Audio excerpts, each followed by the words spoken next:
T minus 30 seconds.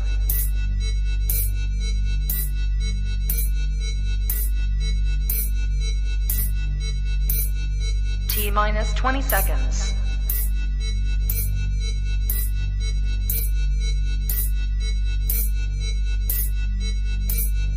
Ten, 9, 8, 7, 6, 5, 4, 3, 2, 1, 0.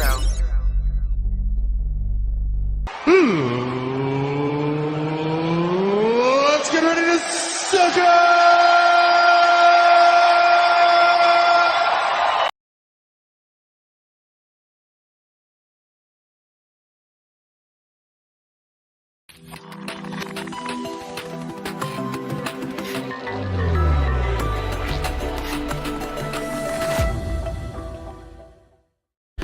Hello again and welcome to For the Franchise Fantasy Sports Podcast. I'm Rocky Brown. With me this week, nobody. Unfortunately, due to a small house fire and some technical difficulties, Mr. Kraken is unable to join us this week. Hopefully everything's okay with him, but we've got a lot to talk about. I want to get right into it with the NFL, the draft. Not too long ago, a lot of fantasy names that are causing some buzz coming out in that one. Trevor Lawrence, Zach Wilson, Najee Harris, Trey Lance, Devonta Smith, a lot of guys that people are expecting to have a big impact on their teams this year. I think there's definitely some sleeper studs in there. There's a guy I feel like is a bust, and there's some sleepers in the later rounds. So let's get right into that. The top stud that I feel like is Travis Etienne, and yes, I said that right. I had to write down the name to make sure I was right. I feel like he could definitely be a huge stud in a PPR league. Last year, 48 receptions for 588 yards and 2 touchdowns. Expanding that over a 16-game season to compare to last year's in the NFL, he would have had 64 receptions. That would rank third among in the NFL. 784 yards, that'd be first, and 2.66 touchdowns, that would be 11th. I know we can't have 2.66 touchdowns, so we could have rounded it up to 3, but for the sake of argument, let's say 2.66. I feel like he's a guy that's going to get the ball quite a bit. I feel like he's going to be a safety blanket for Lawrence. I mean, he's been lining up at wide receiver at OTAs. Urban Meyer's going to bring in that Urban Meyer offense. He might end up being a Percy Harvin type role. He's probably not going to be the lead runner, at least to start. I think that maybe 6 games in, he's going to be getting most of the carries. I usually err on the side of caution with players that were drafted by the old regime. James Robinson for Jacksonville, drafted by the old regime. Looked really good his rookie year, but definitely, going to lose some carries to Etienne moving forward.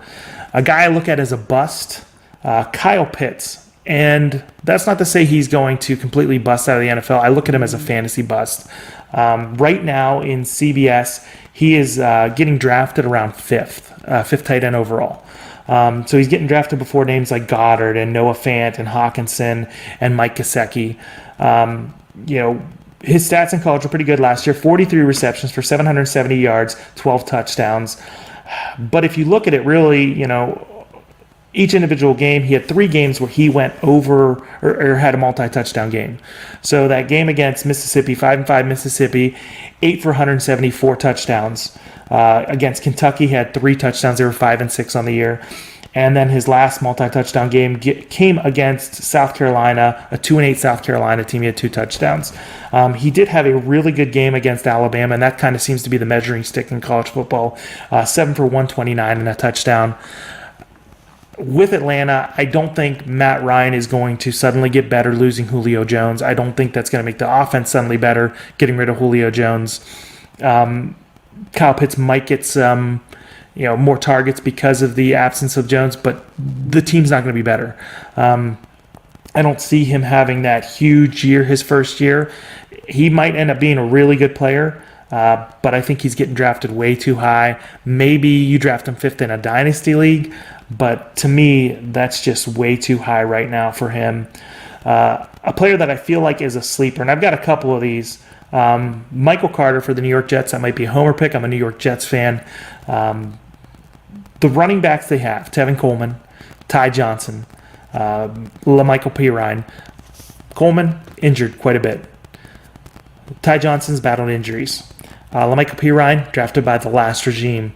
So he's a guy I look at, potentially, stealing a lot of carries, maybe being the starter at some point, maybe even to start the season with the new coaching staff coming in there. He's proved himself against top talent. Against Miami, I believe Miami was ranked at the time they played him. 24 carries, 308 yards, and 2 touchdowns.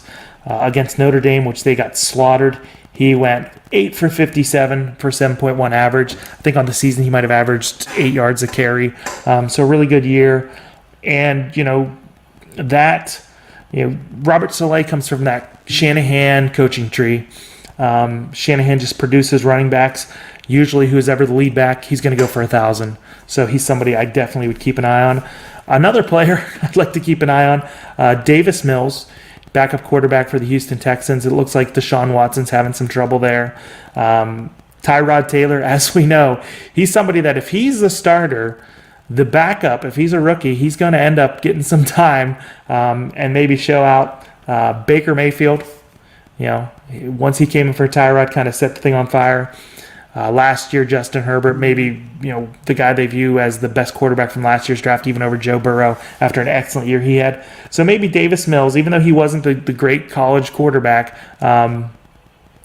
third-round pick for Houston, maybe he gets some time. Maybe he ends up doing something just out of the luck of backing up Tyrod Taylor.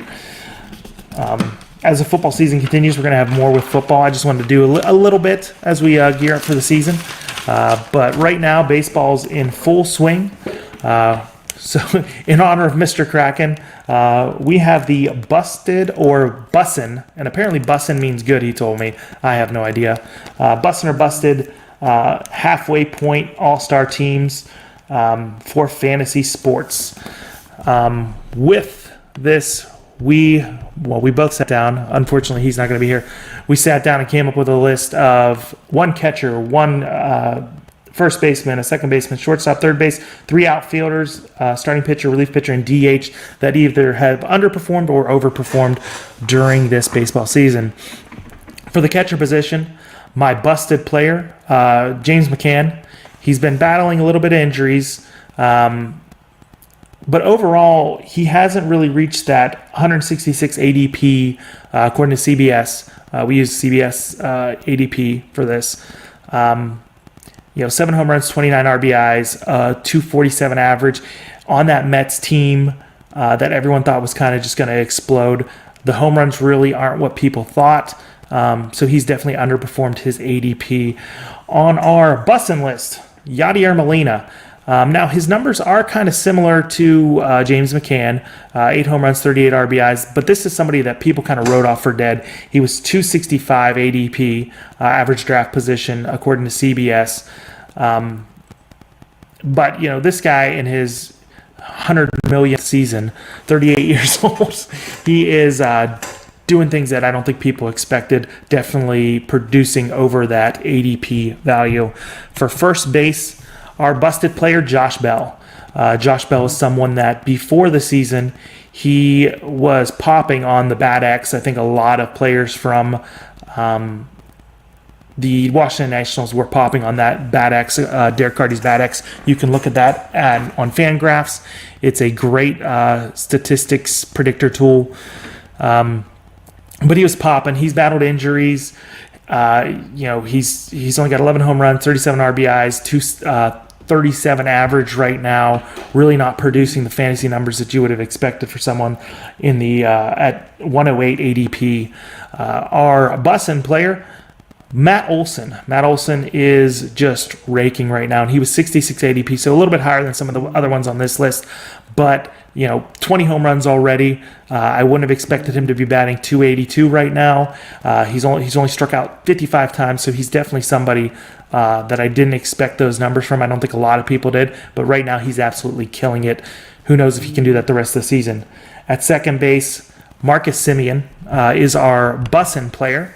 Marcus Semien has 21 home runs right now, 54 RBIs, 10 steals. He is absolutely killing his ADP of 135. I think he is, top shortstop points getter in our second base points getter in our league.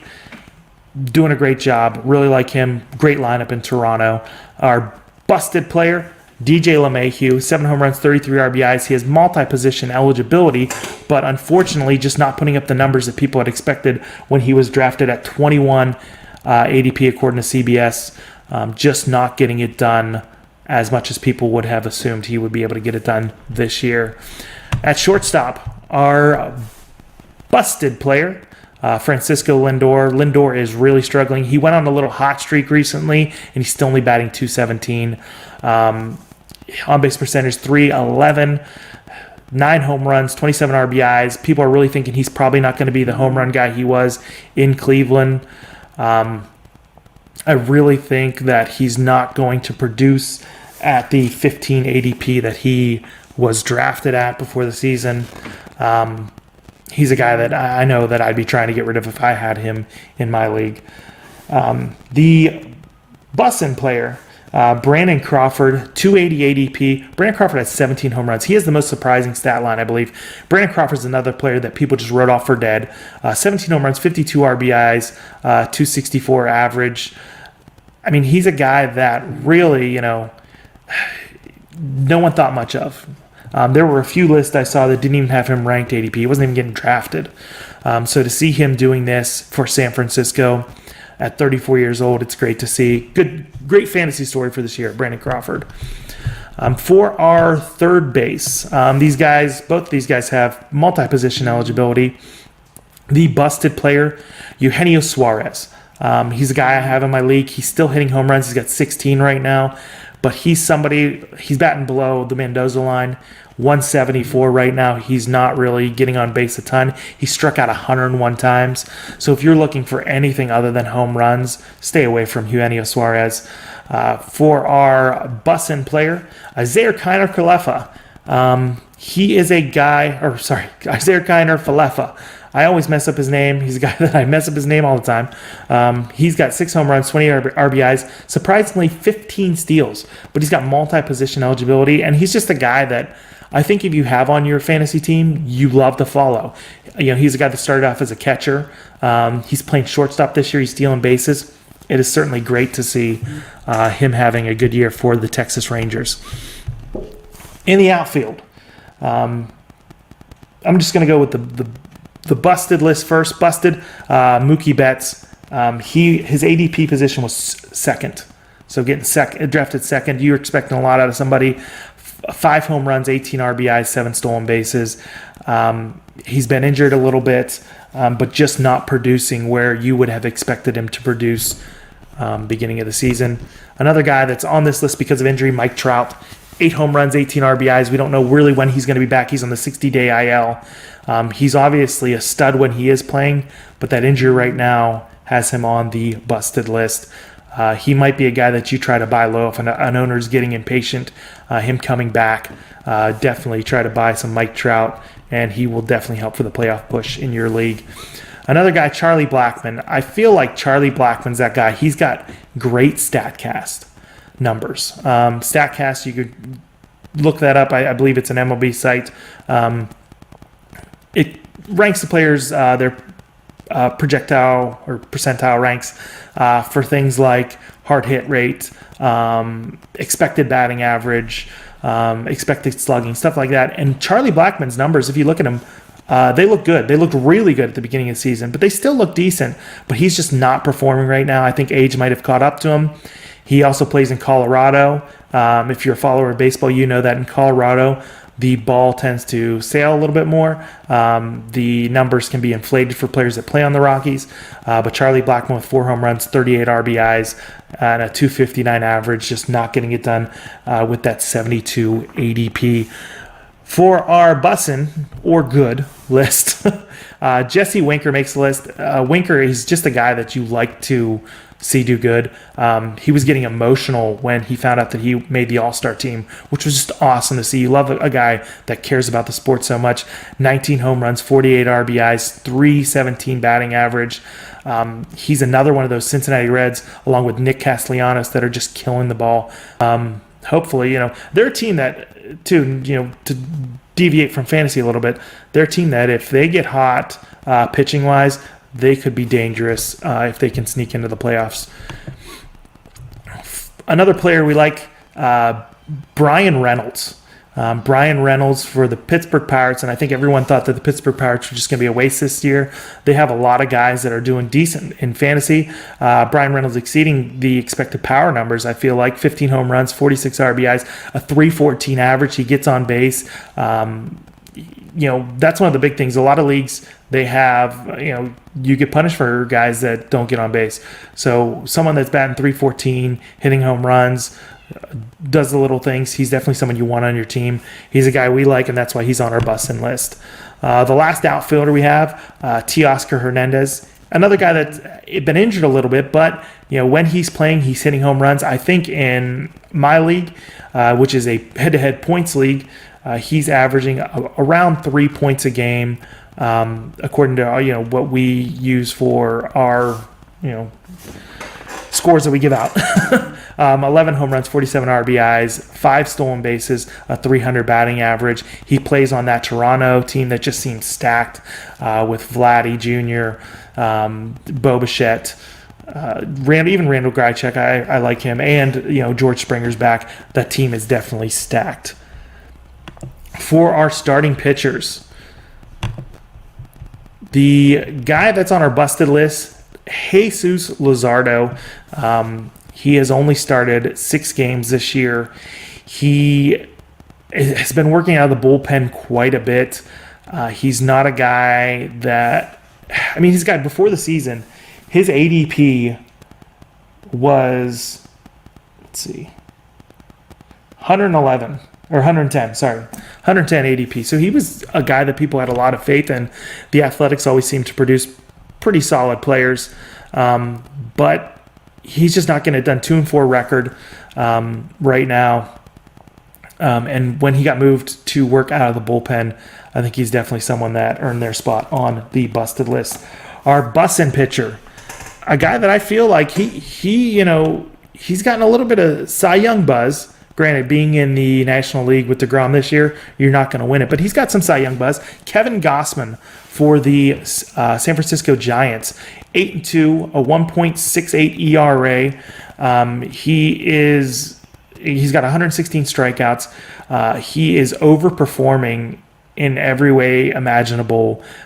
He's a guy that people wrote off. He was kind of a journeyman, landed in San Francisco, and is doing better. I think I'm seeing a pattern though with Baltimore pitchers. He was a Baltimore guy. He left, took a few years to kind of get his stuff together, and now he's performing with San Francisco. Anybody that leaves Baltimore, just pick him up if they're a pitcher. Our relief pitchers, the busted James Karinchak. And this is a pick just basically due to his ADP. He was climbing 105 ADP according to CBS. He's not bad. He's got 9 saves this year, but he splits that closer role with Emmanuel Clase in Cleveland. So you primarily picked him up because you thought he was going to be the guy. He was the closer. He gets a decent amount of strikeouts. He's got 62 this year, but he's not getting those saves. So that's what really lands him on the busted list. This one was a tough one for our bussin' relief pitcher. I almost went with Alex Reyes. Last I checked, he was, St. Louis closer, 20 for 20 in saves, and really he's somebody that people didn't expect to carry the load as the closer in St. Louis. They've got Giovanni Gallegos there. They've got Jordan Hicks. So a couple other really good relievers that they thought were going to steal some saves, but he's been the primary guy. But I'm going to go with Freddie Peralta. He's another guy that people always knew had talent. He's somebody I know that, in my fantasy league, people have always talked about picking him up, and then, he's not a starter, or his ERA is too high, or, a litany of reasons that they were disappointed in picking him up. But this year, starting 7-2, 2.17 ERA and 122 strikeouts. He is definitely overperforming his ADP of 250. He's a guy that I love. I have him on my team, and he's a starter, but he's got relief pitcher eligibility, and that can really help out in a lot of leagues, especially if you don't have one of those elite closers. Instead of constantly, switching in and out closers, there you go. You've got it situated with Freddie Peralta as a starter. For our DHs, to wrap it up, the busted player, the Yerminator, Yermin Mercedes, he's a guy that really wasn't going high in drafts, but he got a lot of buzz at the start of the season. Had that run-in with La Russa in Chicago. Ended up hitting a home run on a 3-0 pitch. La Russa didn't like that. One of those unwritten rules of the game. So, he had a falling out there, and now he was just sent down to AAA this week. So he, started off hot, still's got decent stats, but now he's in AAA. He's not getting you any points. So he is our busted player. For our busted player, I feel like this is a little bit of a cheat because this guy was 69 ADP. But Yordan Alvarez is somebody that, he's gained eligibility in the outfield. So before the season, Yordan Alvarez was only DH eligible in a lot of leagues. He was battling knee injuries. You didn't think he was going to be able to play in the outfield this year due to that knee injury, but he's picked up enough games in a lot of leagues. I think he's up to 10 or 11 games in left field to get that outfield eligibility. So he's not somebody you just have to put in a utility spot. So picking that up makes him my bussin' player. 14 home runs, 51 RBIs, 300 batting average. As an outfielder, you like to see that. And anybody with multi-position eligibility you like. You just being able to switch them in and out of places. Just holding a guy for a utility spot's really hard. I had him when he was just a utility player. It's really hard, especially when you've got too many outfielders like I do. I've got Cody Bellinger, I've got Alvarez, I've got Castellanos. I've got a lot of guys. So just it opens up flexibility for your team. And that's our list. If you guys have any questions with that, feel free to reach out to me. If you don't like our list, yell at me, call me names, and all that fun stuff. So usually we like to kind of end the show with a buy low, sell high, and people that are on fire kind of thing.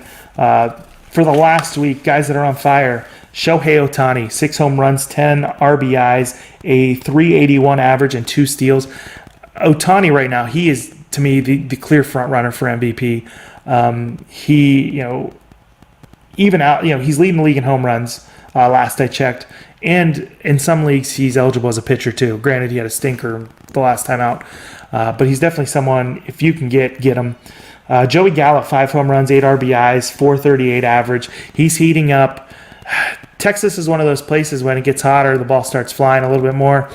Started off slow. I really like Joey Gallo moving forward, though. If he can, keep putting up if he can keep his average up, really, if he can limit the strikeouts, he's a guy you want.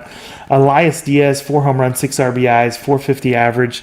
Elias Diaz catch for the Colorado Rockies. He's not somebody that I'm picking up. Colorado ball sores there. They had a lot of games in Colorado this week. Another hitter, Akil Baddoo, 4 steals, 273 average. It seems like Baddoo is going to be able to hold on to a job there in Detroit. He's another guy he was hot at the beginning of the season. Right now, maybe not as hot as he once was, but a Rule 5 pick, former Yankees prospect, getting the job done. He's somebody that if you're rebuilding, take a shot on Akil Baddoo. Other than that, I don't think he's going to win you a championship. I like that he's running though. I think steals is an underrated category. A lot of people say don't worry about steals in a points league, even that that steal can put you over the top during a week. A couple pitchers I like. Eric Lauer for Milwaukee, 2-0, 10 Ks, hot pitcher, sorry. 10 Ks, a .97 whip. Whip is the sum of walks and hits divided by innings. So doing really good keeping guys off base. Alex Manoah, his rookie pitcher for Toronto, last start out 10 Ks, only gave up 3 hits. It was a crazy game against Tampa Bay where Brett Phillips, the outfielder, had to pitch for Tampa Bay because Toronto really controlled that game. Brett Phillips, one of the great personalities in baseball. He's good for baseball. Buy lows this week. I'm looking at a pair of Milwaukee Brewers. Willy Adames, 3 home runs, 8 RBIs, a 320 average. He's a guy that always hit better away from Tropicana. He used to play for Tampa Bay. Now he's with Milwaukee. He's been a guy that, he was a hot prospect. He really was. He was a shortstop that people thought had a lot of potential. Unfortunately, Wander Franco ended up being behind him. Wander Franco is someone that people think is an all-world talent. So really, Adames didn't get the credit he deserved. And now with Milwaukee, he's hitting the ball. He seems to be putting things together. He's a guy I want on my team. And this is probably your last opportunity to buy low. Keston Hiura, 2 home runs, 10 RBIs, a 318 average in the last week. For Adames, that was the last week too for his numbers. Hiura is a guy that's been up and down this year. He seems to be hitting the ball better. I believe on the CBS Sports Pod, which I religiously listen to, they had said that he is handling that high fastball great right now, and that's something that gave him trouble earlier in the year. The numbers are there. He's got a pedigree. I think he was in the 70s ADP during before the season. He's a guy that I'm looking to acquire cheap right now. I think that he is probably available in your league. The owner might be looking to sell him after being up and down, but he might be putting it together. Might be a great buy low option. Joey Votto, somebody that nobody ever wants on their team, it seems like. 3 home runs, 360 average in the last week. I think he is someone that you can get really cheap. If you have a hole at first base, offer next to nothing for Votto, and I feel like in a lot of leagues you'll be able to get him. And last but not least, the pitcher. Eduardo Rodriguez for the Boston Red Sox. He's a guy that I love his StatCast page, and I think StatCast, if you're playing baseball, it's something that you should. It's great to look at too. It's fun for me. I like numbers and stuff. But right now, his StatCast numbers are outproducing his actual numbers. So he's somebody that may be, bouncing back. Like for example, his ERA is much higher than his expected ERA. So if he can get that to even out a little bit, he's someone that's going to bounce back, and he's a good buy low option right now. A couple of sell highs I have. These guys are performing. One guy I mentioned earlier, Freddie Peralta and Julio Urias. The only reason I have these guys as sell highs right now, I think that it's getting to the point where it's your last opportunity to sell high on these guys. They're going to have innings limits. Everyone says they're going to have innings limits. I'm more worried about Urias than I am Peralta. But, with the arms, the Dodgers have an arm missing right now. So, maybe Urias gets a little more innings than we thought. But still, they're guys that they're performing right now. Sell high, get what you can. And I think you're going to be golden for the rest of your season if you do that. To end, we like doing this thing. It's called One Thing. It's one thing to check out this week. So if you're in the Canfield area, and I don't want to mess this up. So if you're in the Canfield area, the Mac House opened up. It's at 3620 Star Center Drive in Canfield. My wife and I went there recently. She got the Rock Lobster mac and cheese. It's a restaurant that just, they have mac and cheeses, fancy mac and cheeses. I got the backyard barbecue. It was delicious. I didn't know what to expect, but I really liked it. The whole family liked it.